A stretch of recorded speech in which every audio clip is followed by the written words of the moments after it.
Hello everyone, मेरा नाम है आदर्श। आज हम एक बहुत इंटरेस्टिंग चीज़ पे बात करना चाहेंगे कि जिसके बारे में हम हमेशा ही सोचते हैं। इनफैक्ट अगर आप ध्यान से सोचेंगे तो आपकी लाइफ का मेन जो पर्पस है वो यही है कि हमें सक्सेसफुल होना है। हम एक अच्छी चीज़ें जो एक हम अपने हिसाब से स्टैंडर्ड सेट किए हुए हैं, हम उसे अचीव करने का ट्राई करते हैं इन एनी कॉस्ट। लेकिन इस बात को आपने शायद रियलाइज किया होगा कि बहुत बार हम प्लान बनाते हैं और उस चीज़ को एग्जीक्यूट नहीं ही कर पाते हैं। ऐसा क्यों होता है? ये इस चीज़ का एक कंक्लूज़न तो ये होता है कि हम शायद उस चीज़ के लिए कैपेबल ना हों, लेकिन फिर भी एक क्वेश्चन तो सबसे इम्पोर्टेंट ये हमेशा ही आता है, what is stopping you to achieve things which you wish you want? तो जैसे ही स्टेटमेंट में ही पहले ही पॉइंट्स पे हम अपने आ जाते हैं, मेजॉरिटी चांसेज होता है कि हम एक लूप में फंस जाते हैं जो डिसीजन वर्सेस विश का होता है। इट्स लाइक कि मैं उस अगर मुझे कुछ ना करना पड़े तो मैं उस किसी एक हाई स्टैंडर्ड चीज को चाहता हूँ। अगर आपके माइंड में इस तरीके से रिलेटेड कोई थॉट्स है, इसका मतलब है कि आप बस उस चीज के लिए विश कर रहे हो। और मेजॉरिटी चांसेस होते हैं कि विश करने वालों की संख्या डिसीजन लेने वाले के कंपैरिजन में ज्यादा होती है। तो मेजॉरिटी चांस है कि आप विश करके तो चीजें नहीं पा सकते हैं। डिसीजन लेने वाले बहुत ही कम लोग होते हैं, और डिसीजंस को फाइनली कमिटमेंट के साथ कंसिस्टेंटली करने वाले तो न के बराबर होते हैं। तो डिसीजन एक अपने आप में ही पूरा एक इकोसिस्टम है जो बिल्ड बनता है। डिसीजन लेना, एक्शन लेना, कंसिस्टेंटली कंसिस्टेंटली और कमिटमेंट देना, खुद के लिए चीजों को फ्लेक्सिबल रखना और इम्प्रूव करते रहना। तो अब इस चीज के लिए मैं आपसे बस इतना कहना चाहूंगा कि आपको मोस्ट ऑफ द केस इस चीज पे फोकस करना चाहिए कि अगर वो चीज रियल में इंपॉर्टेंट है तो आप बस उसे ऐसा सोच के नहीं डाल दें कि वो एक विश है कि मैं एक दिन कर लूंगा, मैं कैसे भी कर लूंगा, काश मिल जाए।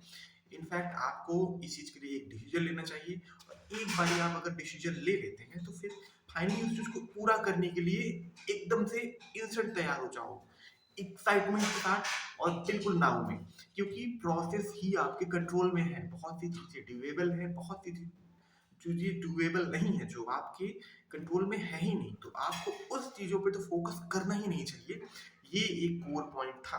अब हम आते हैं अपने दूसरे पॉइंट पे कि क्यों हम नहीं अचीव कर पाते जो हम चाहते हैं। उसका सबसे इम्पोर्टेंट पॉइंट ये है, एक ड्रॉबैक ये है कि हम प्रोक्रास्टिनेट करते हैं और हम एक्सक्यूज बनाते हैं, क्योंकि हमारे डिसीजंस इतने परफेक्ट नहीं होते हैं। हम मोस्ट ऑफ द केस बस विश वाले स्टेज में होते हैं। तो हम क्या करते हैं कि इस चीजों के लिए एक ऐसी फिलॉसफी डिराइव करने का ट्राई करते हैं जो हमारे प्रोक्रास्टिनेशन को जस्टिफाई कर दे, और हम जस्टिफिकेशन देके खुद को एक एक तरीके से अपनी ईगो को सेटिस्फाई कर लेते हैं कि नहीं, ये चीज मेरे लिए थी नहीं, या ये मेरे लिए ये प्रॉब्लम्स थी।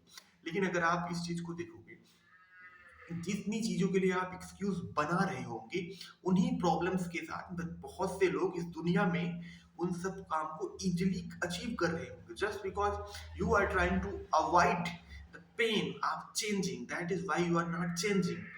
this is the something this is something we which need to acknowledge, need to act, and need to understand that that no matter what the situation is, if you want anything badly enough and decided enough, then you will find a way to end your procrastination, and you will take actions and which will eventually lead you to increase your possibility to achieve things like you want and you have decided.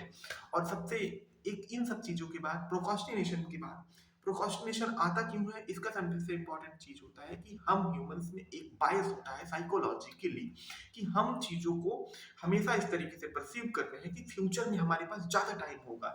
एक impact create करते हैं, इसे शायद information impact कह सकते हैं, information बायस कह सकते हैं, कि हम ऐसा सोचते हैं कि अभी का जो टाइम है इससे कहीं ज्यादा टाइम हमें फ्यूचर में होगा।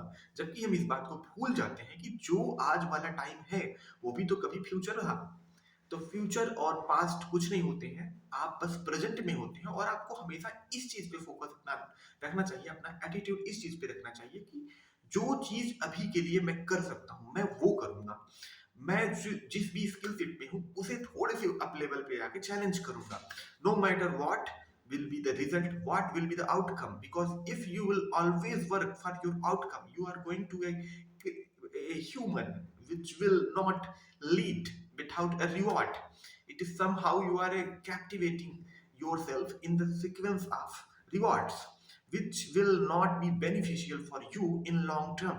That is why I am suggesting you to take actions instead of thinking other things. You need to think, do thing at that moment. आपको बस फ्यूचर अभी तुरंत में आप इस चीज को कैसे करोगे और इस चीज को करने के लिए अभी आप तुरंत में क्या प्लान बनाओगे, क्योंकि देखिए चीजें कोई भी कर सकता है अगर वो इनफ मोटिवेटेड हो, अनफ डिसाइडेड हो और प्रोक्रास्टिनेशन ना कर रहा हो. लेकिन एट द एंड हमें इस चीज पे फोकस करना होगा कि हमारा माइंड सेट इस तरीके से हो कि हम चीजों को टालेंगे नहीं बल्कि हम करने का ट्राई करेंगे. ये एक इम्पॉर्टेंट चीज होती है. और क्योंकि अब हम इसका भी रीजन समझेंगे तो ये हमें एक लेके आती है एक बहुत इंपॉर्टेंट पॉइंट जो है कि fix mindset versus growth mindset. ये एक ऐसा गेम चेंजिंग कॉन्सेप्ट है जो शायद सबसे जितने भी पॉइंट्स में हमने अभी बात करी है उसका सबसे इम्पोर्टेंट पॉइंट होगा.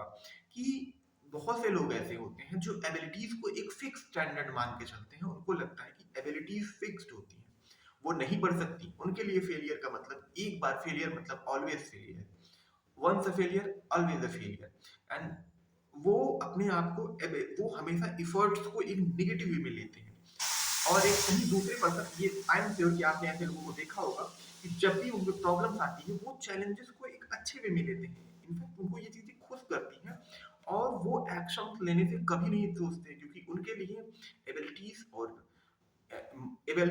और इंफॉर्मेशन फिक्स स्टैंडर्ड नहीं है. जो कि अगर उनके हिसाब से उनका माइंडसेट इस तरीके से होता है कि अगर हम प्रॉपर एक्शन लेना स्टार्ट कर देंगे तो हमारा माइंडसेट भी डिवेलप हो जाएगा. और जब हम डिवेलप करेंगे तो शायद हम इस चीज को प्रेडिक्ट भी नहीं कर सकते क्योंकि हमारा माइंड एक्सपेरिमेंटली हम इस बात को जानते हैं कि स्ट्रेट वे में सोचता है. लेकिन जो चीजें होती हैं लाइफ की वो एक्सपोनेंशियल होती हैं, वो एक्सपोनेंशियली इंक्रीज करती हैं.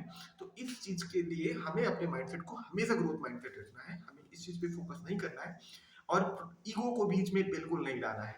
मोस्ट ऑफ द लोग प्रैक्टिस नहीं करते हैं, उसके बजाय वो लोगों से बोल बोल के नए नए एक्सक्यूजेस बता के बहाने बता के और अपने माइंड में ही बेस्ड ऑन द इल्यूजन ऐसा फैक्ट बना लेते हैं कि उनको सब कुछ आता है, वो चीजों को समझ रहे हैं.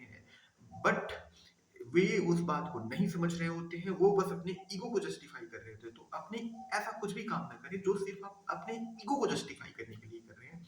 आप हमेशा कोई भी एक्शन लेने से पहले इस चीज पे फोकस करें कि मेरा एक्शन से मैं जो अचीव करना चाहता हूँ, जो मैंने टारगेट लिया है, जो मैंने डिसाइड किया है, जिस चीज के लिए मैं कंसिस्टेंटली कमिटमेंट के साथ हार्ड वर्क कर रहा हूँ, उसे मैं कैसे करूँ. और यकीन करिए आप अगर कि आप इनफ टाइम तक उस चीज के लिए लगे रहेंगे, आपको ये चीज ऐसी लेवरेज देगी कि आप अल्टीमेटली कुछ भी कर सकते हैं. ये चीज जितने भी विनर हैं, जितने भी हार्ड वर्क करके अचीव करने वाले क्रिएटेड सक्सेसफुल पर्सन है वो हर हमेशा इस बात को कहते हैं.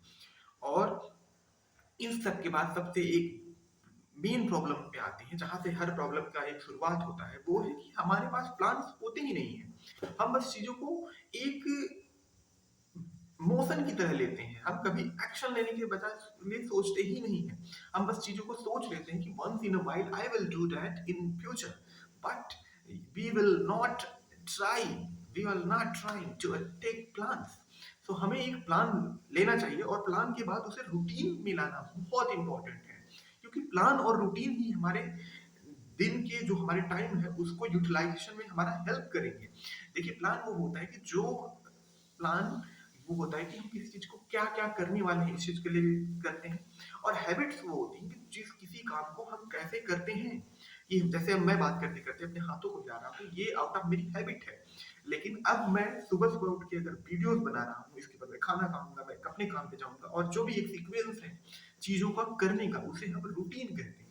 तो इस चीज पे हमारा फोकस होना चाहिए कि हम अपने टारगेट्स को छोटे पार्ट्स में ब्रेक करें, उन्हें अपने डेली रूटीन में लाएं और अपने प्लान को ही एक शेड्यूल में लाएं. और कुछ भी करने से पहले हम अपने शेड्यूल को चेक करें. और इस बात को हमेशा आप याद रखिए कि before starting anything you need to end or finish anything which you are already doing, because you have no spare time. Your every minute, your every second is already allocated for something else. That is why you should always be consistent and always focus your mind on the things which what you could eliminate in your daily routines, which will give you enough time to focus on the areas which are more valuable for you and more effective for you. With that being, अब मैं मुझे लगता है कि ये हमारे 4 points आप consider करोगे। और इस चीज में क्योंकि अब इस चीज का है कि प्लानिंग कैसे करें, ये एक बहुत ही इंपॉर्टेंट एस्पेक्ट होता है। हम किसी भी अपने अगले वीडियोस में इस टॉपिक पे जरूर बात करेंगे डिटेल में। अब मैं इस चीज का ट्राई करूंगा कि मैं चीजों को स्पेशलाइज करने का थोड़ा ट्राई करूं, क्योंकि मुझे अब लगने लगा है कि स्टोरी टेलिंग स्किल्स मेरी थोड़ी सी इंप्रूव हुई है। और क्योंकि मैं इस चीज पे बिलीव करता हूँ कि आपका कंपटीशन हमेशा अपने आप से होता है। तो मुझे इस वे में लगता है कि जैसे जैसे मेरी skills, story telling, communication skills and camera talking skills improve होंगी ओवर द टाइम, मैं चीज़ों को स्पेशलाइज करता जाऊंगा, जो सो दैट कि आपको बेनिफिट्स ज़्यादा मिले। With that being, I would like to end up my video. Bye bye guys, keep working hard.